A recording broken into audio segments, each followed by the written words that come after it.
Confident Stock podcast is brought to you by My Evergreen Med Spa. Located in Houston in the Woodlands, My Evergreen Med Spa brings to you the latest aesthetic treatments in the most luxurious environment. Remember, My Evergreen Med Spa, it's me time elevated.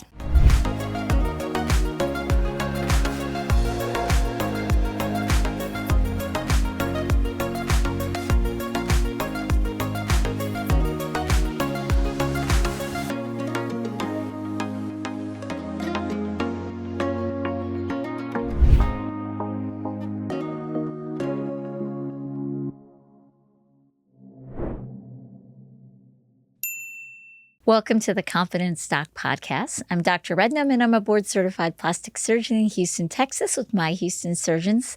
Today, let's just chat a little bit. I have had a pretty amazing year, and I've had amazing guests. You guys have got to meet everyone from plastic surgeons to designers to jewelers to just rock stars in the field of medicine.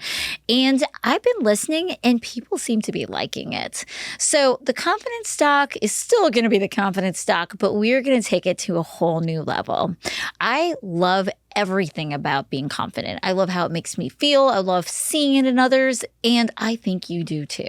So how are we going to change? Don't worry, we're still going to have amazing plastic surgery content, but I want to start bringing in everyone who does anything that builds confidence. So that means people in the fashion industry.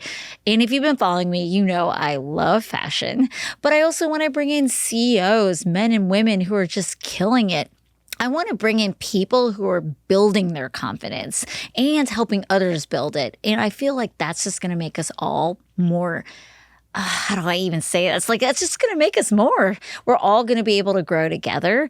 And I'm so excited about this new direction. Like I said, for those of you who've grown to love this podcast, do not worry. We are not abandoning you. You are still going to get amazing plastic surgery content because that's who I am. I am a plastic surgeon. But I'm just really excited about being able to share more. So let me tell you a little bit about how I've kind of gotten here. I am still operating, and believe me, I'm operating 24/7. My team keeps me busy. This year has been a lot of traveling not just for me, but for patients. Now almost 50% of my patients come from out of state.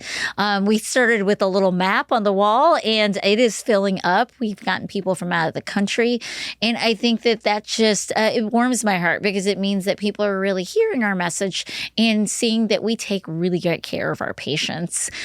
Travel has also been me traveling. I have increased the amount of speaking I've been doing. That's not only in medical speaking, but also from a business standpoint. It's always been important to me that I educate and share. While I have been so happy what I've been able to achieve, it is important to me that part of my mission is to help others achieve too. So when I say I inspire confidence, it's not just for my patients, it's for everyone. So I want to be able to inspire other people, especially young women, women in business, to be able to achieve as much as they can. And I've been so excited to launch my personal brand. It is vinayarednam.com. I have a whole separate website for it. Vinaya is my nickname. That's why if you ever see in anything, it's in parentheses. It's a nickname I never quite shook. And it's almost like she's my alter ego. And she's that business side of me. And so I'm very excited to be able to share that, launch that. I have been booking speaking events. So hopefully that if that's something that interests you, I'll be sharing that and would love to see some of you there in person. I've also been launching other things. I told you I love fashion. I love design. Well, I have my own jewelry line now, as well as a clothing line. I spent a lot of time really thinking about what I wanted to put out there. And I love what I do. I love medical. And I think that you can combine medical and art and make something that's just really cool. I'm wearing one of my pieces right now. Let's see. I know I have a lot of necklaces on. This is one of my designs right here. It is exactly what you think it is. It's little boobies.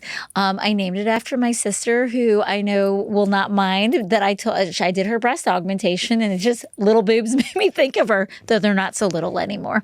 But it was something that was fun for me. I have had people stop me who are not medical and all, and they look at that like, are those boobs? But I did that on purpose. Everything I've designed is medical, but unless you're in medical, you may not know.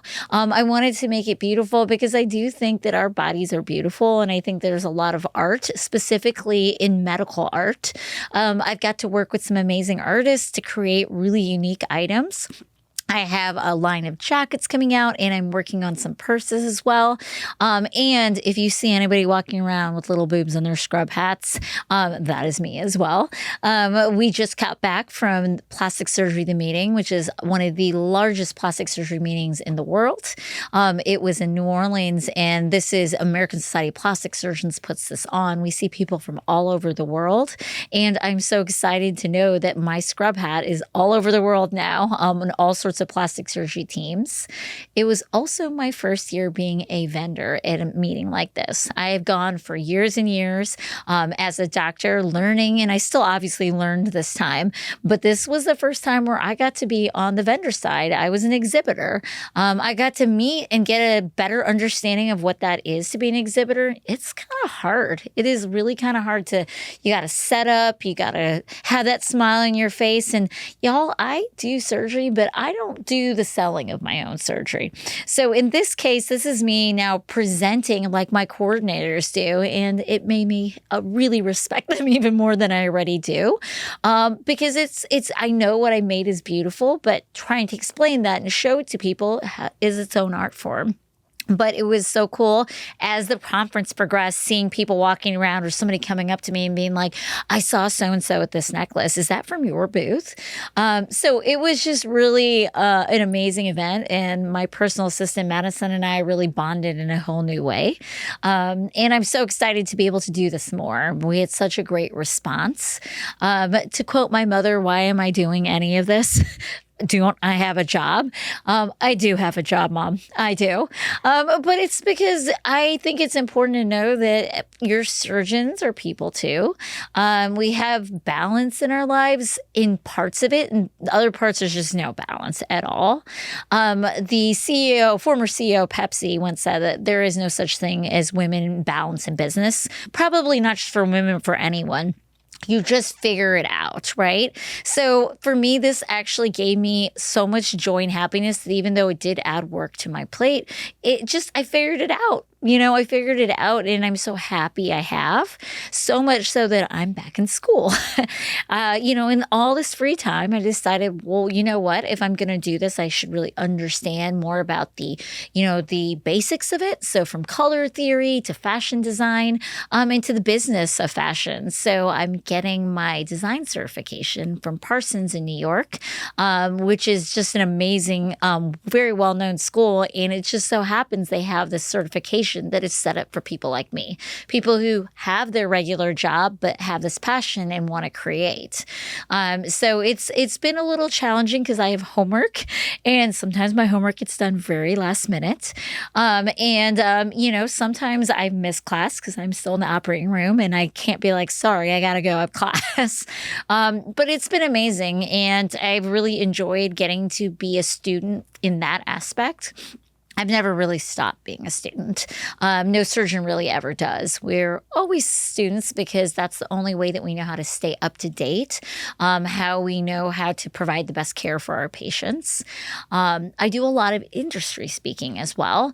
And I think some of it has been because I spent so much time learning and really mastering techniques, mastering different devices. It's been wonderful being invited to be able to be a speaker for these things.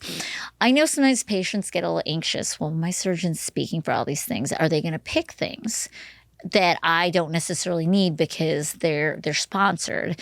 And I can tell you that almost every surgeon I know that speaks, they speak for companies they believe in and devices they believe in. And I'm no different. Anybody, if you ever see me speaking about something, it's because it's something I believe in and something that I think is so quality that I would like other surgeons to learn about that, because that's the majority of the audience we're often speaking to. So as you can tell, there's been a lot going on. I also now have a second grader, and my little one is in pre-K, so life is getting a lot busier. We're in gymnastics, taekwondo, jiu-jitsu, STEAM club. So things have been really busy, but this is how I run. I've always been this way. And I'm actually leaving tomorrow, headed for another event, my last probably for this year, heading into this very, very busy season towards the end of the year. But I am so happy with what's going on. I am happy about this new direction with the podcast because I feel like we're going to be able to capture so many more interesting people's stories. We're going to be able to share so much more. And don't worry, you're going to have plenty to listen to on your commute coming up. I am open to potentially even expanding more as we continue, but I think that there's going to be so many cool guests for us to speak to. I would love it if you'd comment below if there's somebody you want on the show. Because, guys, I have no problem asking people. I really will. I'll just go up to you and ask you, which is how I'm getting some of our guests that I met at Paris Fashion Week. It is so cool connecting with people. I think I want to leave this kind of fun heart-to-heart episode with take chances. I've taken a lot more chances than I ever have this last year. And guess what? They've turned out amazing. I think things have grown. I've seen myself blossom. I've seen the people around me blossom because I've taken chances on them too. So take chances, expand what you think you can do. And I'm so excited for the upcoming seasons and years with this podcast and everything we're going to learn together. Thank you so much for being loyal listeners to the Confidence Doc podcast. And for those of you, maybe this is the first time you're listening, buckle up because we've got a lot to listen and talk about.